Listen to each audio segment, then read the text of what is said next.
balls in a good way. Jason Stark agrees nobody should panic, but he says the Phillies need to make sure they realize their potential. Glavine, Maddox, and Smoltz were teammates for 11 years. These guys have been teammates for like 11 minutes. But the idea that for whether it's 1 year or 2 years or however long it lasts, it's ace night almost every night, I mean, that separates them from just about any staff in recent times. The Philadelphia Phillies will be more than happy with the rotation they've assembled, and with only a couple weeks left in spring training, the 29 other teams will have to get up to speed. I'm Grapefruit, WEBN Sports.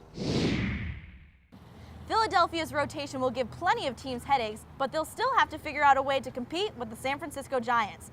Last October, it was the Giants pitching that proved to be too much, ending the Phillies' World Series hopes. Coming up next, we'll meet you behind home plate, where we'll catch up with a player trying to make his mark in Motown. Also, we'll show you how clubs managed to keep the fields looking so pristine. But first, let's find out about some of the big league's biggest superstitions.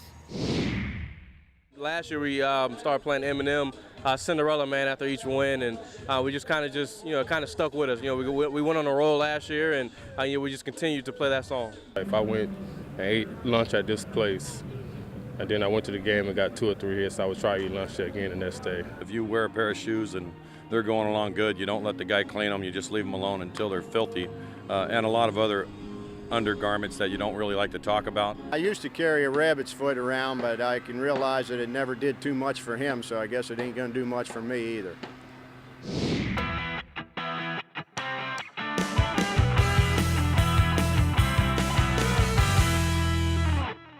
Welcome back to McKechnie Field and WEBN's Inside the Grapefruit League 2011. I'm Samantha Russo. And I'm Nick Coy. Earlier, we took a look at the Red Sox' newest additions. Now let's focus on a player who opted to leave Boston for a fresh start in Detroit. Catcher Victor Martinez told me what he's going to bring to his new squad for a championship. There's a new Tiger in the cage, and this season he'll be swinging hard for Detroit. All-star catcher Victor Martinez has signed a 4-year deal with the Tigers. He thinks this move will give him a great chance to win a World Series. You know, no matter what, I'm gonna come ready to play every day and just try to help this team win. Detroit second baseman Will Rhymes believes Martinez's hitting will be a key piece to the championship puzzle. I think that was such a huge move. I think he's one of the best players in the big leagues, and you know, adding a 300 hitter who's going to hit 20 home runs is just huge. A big bat is not the only thing Martinez brings to Detroit. Tigers manager Jim Leland praised Martinez for his positive presence in the clubhouse and his great attitude on the field. Oh, he's tremendous. You know, he's a great hitter and he's a great professional and he's a great addition to our ball club. He's a wonderful person. Has a great relationship with the players already. You know, he's just one of those guys that fits right in. Tigers outfielder Brennan Bosch also believes Martinez brings a lot to the table. He brings a veteran presence that's had success everywhere he's been. You know, he's got kind of this confident, fun-loving attitude that guys can feed off. Bosch hopes Martinez's experience will have Motown dancing in the streets with championship fever come October. Reporting from Lakeland, Florida, I'm Nick Coy. Martinez only spent 1.5 years with the Red Sox, so Tigers fans hope that his time in Detroit will last longer. It's not just the fans that appreciate his presence, so do his fellow teammates. Younger players like Patrick Leland look up to Martinez for guidance. To be here, experiencing this with guys that have done it like Victor and those guys, work with the staff, it's been great. I'm trying to take as much as I can while I'm here and pick up as much as I can to take to my own game when I get sent down. Patrick Leland isn't only a member of the Tigers, he's also the son of the club's manager. For the past 5 years, Jim Leland has been the driving force behind the Tigers' success. Our reporter Ben Barker took to the field to learn what makes a manager so successful and why so many players dream of working for him. Here we go, come on. The manager calls the shots. For some teams, this man on the bench is the most valuable player.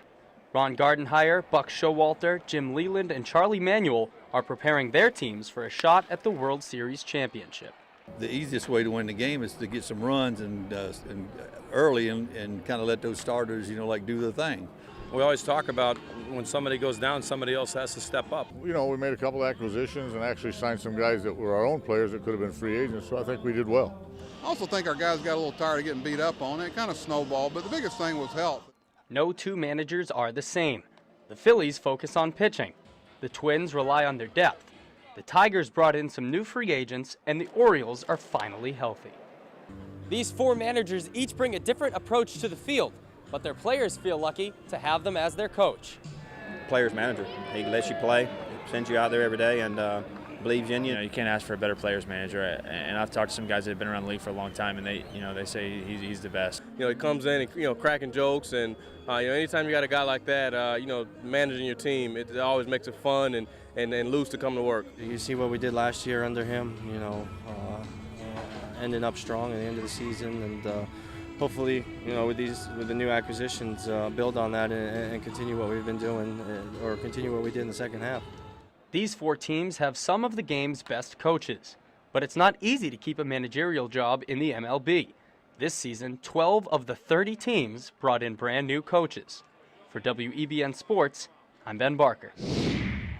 The 4 managers have combined for almost 4,000 wins during their coaching careers. But managers don't just lead teams to wins, they also help mold young prospects into future All-Stars. Our reporter Greg Baroud gives us a look at Baltimore Orioles prospect Joseph Mahoney. Nobody is looking down on Joseph Mahoney. It's not because he's 6'6", it's because last year Mahoney was named the Orioles Minor League Player of the Year. It was an honor, and I just try to build on it and have another good year this year. 4 years ago, Baltimore drafted Mahoney in the 6th round.